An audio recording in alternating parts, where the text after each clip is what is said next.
Third episode, first season. Welcome back. Elliot evaluates leaving F Society, but he gets dragged back in because of a series of events we'll see in this video. Before the end of it, there's a juicy mobile hacking scene we'll analyze. I want to remind you that you can check the Mr. Robot playlist on the channel to see all of the episodes from the start. Say that, let's move on. Tyrell is smart, is prepping up to talk to his superiors about how to go about and secure the E-Corp network vulnerabilities. All of those vulnerabilities Elliot has been exploiting until now, getting into their systems. Elliot will finally find a formidable adversary.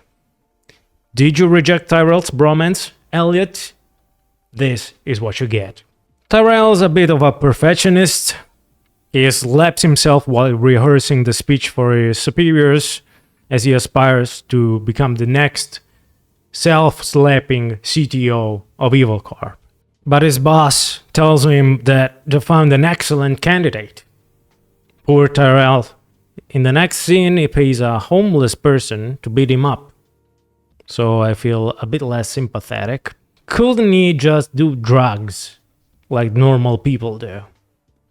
I think they base his character a little on Bateman from American Psycho, especially with the workout montage at the start of the episode. Bam! Whack him the homeless! Sutherland doesn't appreciate it. Elliot finds himself in the hospital after the fall of the previous episode, so he hacks into the hospital's network. Hospital and dental management software. It's actually quite plausible because they're all really bad. It doesn't mention how he hacks the system. My guess is admin on all admin dashboards. LOL. Look at the software. Look at how ugly it is.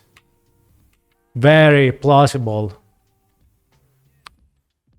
Very realistic. Everything runs on Windows 98. Elliot hacks it to edit his data, his personal data, so he goes back home. Oh, we were born in the same year, me and Elliot, 1986. I was born in July, though.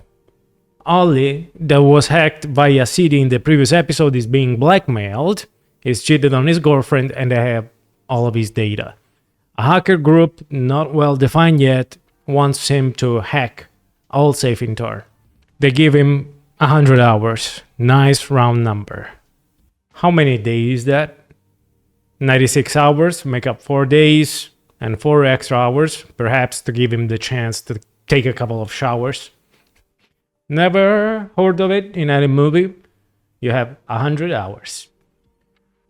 It will actually become clearer later on why that is. By the way, the hacker is in a library, such a classic. Ross Ulbricht, the founder of the Silk Road, used to connect from a library to increase anonymity. But he was also arrested in a library. The agents snatched his laptop quickly so he wouldn't have had the time to shut down his laptop, whose hard drive was likely encrypted. Some dude years later went to a bird championship or some shit, and the police arrested him at an American airport for selling drugs on a darknet marketplace. He didn't encrypt his hard drive at all. What a fucking moron.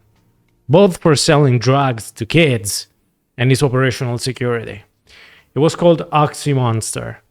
It's always the people with the biggest smiles on social media that are the biggest pieces of shit. Have you noticed? But I digress. Elliot meets Mr. Robot again, and at first it seems he has cut ties with F Society. By the way, I love Christian Slater. True Romance, Heathers, is number one when it comes to playing offbeat, dark humor, comic roles. In True Romance, Elvis Presley is his guardian angel that convinces him to take revenge on his enemies, appearing as a silhouette in a mirror. He's the best. Watch True Romance. Ollie, like an absolute doofus, inserts the CD and launches the autorun malware on AllSafe's network. If he had used Linux from the start as his main system, none of this would have happened. But he's one of those guys that uses the computer just to read emails, isn't he? But he decides to give up at the last minute. What would have happened if he didn't? The first episode, all over again. He would have installed a rootkit on the network again. Tyrell wants to go to this kiss and fly venue to meet Philip Price's personal assistant. He does a bit of OSINT, open source intelligence, from social media. That's why you shouldn't post photos of your home on Instagram and Facebook and then post vacation pictures when you're away, because that's how you get robbed. Elliot shows when he hacked Shayla's profile via a phishing email using the excuse of updating her password. Before you can use the new login system, you'll have to update your account, blah blah blah. And by the way, even though the sender's name is security team, as you can see here, the address is incredibly suspicious. It's FC Bookmail. He created a webpage with fields to update the password in order to steal it. Very easy to set up if you know a little bit of HTML and JavaScript and PHP, I guess. Tyrell goes to the venue where Anwar is. Is Tyrell bisexual? A bisexual that beats up the homeless? This man is full of surprises. Gideon invites his employees to dinner, and of course, he talks about work. That's why I never went to work dinners. Fuck that. Fuck that. Fuck your work dinners. So he asks about the Dallas data center. He asks the Dallas data center system administrators from the first episode to check the servers again. And he says there's no reason to suspect Elliot and apologizes to him. Like a moron. And just when Elliot thinks he might get back to a normal life, he gets a message on his phone with news. More accusations for Terry Colby, which hit Elliot hard because of the connection with his father's death. And he goes back to working with F Society after thinking about leaving everything behind, which is why there weren't too many hacking scenes in this episode. Yeah, there's really no reason why Elliot should have hacked Evil Corp, Gideon's thinking. Angela also mentions that it was because of corporations like Evil Corp that her mother and Elliot's father died, and Gideon still doesn't get it. I guess he's a little slow, but I think sooner or later he'll catch on. He's smart, but needs a bit of time to get the ball rolling, you know. It's always too late though. That's why he'll die. Tyrell gets it on with Anwar. Hell yeah, brother. Hell yeah, brother. And here we have the most interesting part of the episode from a technical standpoint. Using the excuse of taking a shower to access his phone, he inserts an SD card to sideload an exploit that will root the device, that is, gain the highest privileges, which will allow him to install a rootkit on the phone. Inserts the SD card. Router frame is a made-up name. In reality, rooting an Android phone takes a considerable amount of time, certainly more than 10 seconds, and you need to know which version of Android is installed. APKs like magisk, for example, are used in real life. I guess they're still used again. Haven't been doing this for a while. See here, magisk version 30.2. And then installs another spyware APK that essentially provides remote access to all of the data on the phone. There are both commercial and open source solutions available. There are commercial ones like this one that costs about, I don't know, $50 a month or something. But you also have open source ones like this other one that I guess are shit.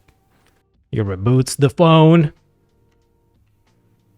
hides the app icon used for rooting, All of this just to get closer to Price and get this stupid promotion to CTO.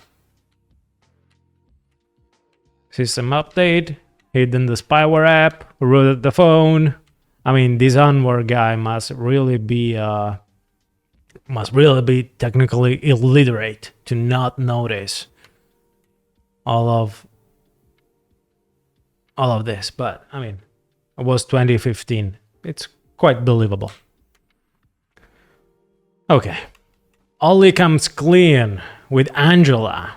He doesn't infect the AllSafe network because he doesn't want to lose his job. But Angela logged into her bank account from the infected laptop. The guy has recorded her taking showers. So she's the one insisting on infecting the network, conceding to the blackmailers, even though the hackers never mentioned anything like that. Never mentioned anything about Angela. I mean, you can just log out of all sessions, change the passwords, enable two-factor authentication, and block all of the credit cards, my dear. And open an OnlyFans account, it's free advertising, right? One thing that is annoying is they both work at a cybersecurity firm. Maybe give Elliot a call or something. Gideon tries to investigate the attack. Here's the fsociety@00.data file with all of the HTTP requests. And so Gideon investigates the CS30 server from the first episode, but there isn't much data to go through. Tyrell gets back home. Tyrell's apparently a bisexual man that beats the shit out of homeless people, that's into BDSM and the KDE desktop environment. Jesus Christ. This guy reminds me of someone I know. Elliot gets back to the F Society headquarters, and the episode ends with a cliffhanger, but such is the nature of Netflix series, or series in general. And so Elliot is back, working with F Society again. This one had some narrative twists and not much hacking, let's be honest, but as usual, quite interesting. Check out the links in the description for coupons, become a beast of excellence in ethical hacking, just like Elliot, morphine and Suboxone not included. Okay, let's move on to the next episode.